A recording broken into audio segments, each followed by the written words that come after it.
We got time for just one or two questions. I met somebody, you want to bring the house lights up, and maybe that there's some questions that some of the audience would like to ask, and then we'll let you think about dinner. Yeah, let's start over here. Hi, Dr. Venner. Can you hear me? Yes. Hi. I just wanted to say before I get to my question that as a young scientist, you are both a hero and an inspiration to me. And I thank you so much for coming to the Cleveland Clinic today and sharing your ideas with us. Well, thank you for your nice comments. My question for you is, as in your career you've started so many of your own institutes and foundations and companies to do research, and it seems that one of your reasons for doing this was to make research happen faster. You weren't satisfied with how fast research was happening in the scientific establishment. So my question for you is, what advice, suggestions do you have for changes that need to be made to the scientific establishment and the way we do science, so the rest of us can start making discoveries as fast as you are? It's a great question. It's hard to give a short answer to it. I mean, I think part of the frustration that we've had is our government system, particularly through NIH and NSF, has a huge budget.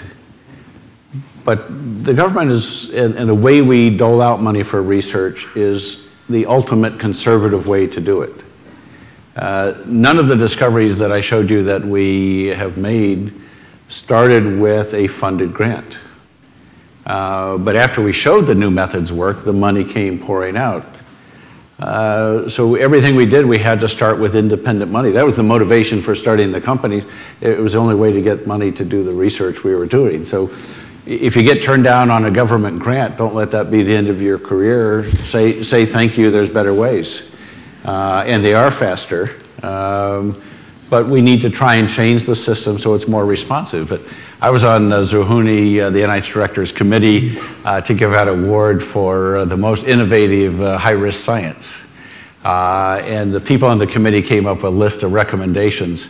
And NIH did not give the award to one of them. They wanted to give it to safer people. They weren't really taking risks. It's not in the genetic code of government people to take risk.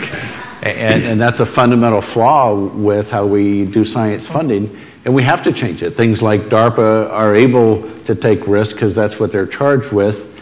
Maybe the government needs to give the money to an independent organization that can make much better peer review decisions. But it's a huge challenge, not just facing the US, but facing the world.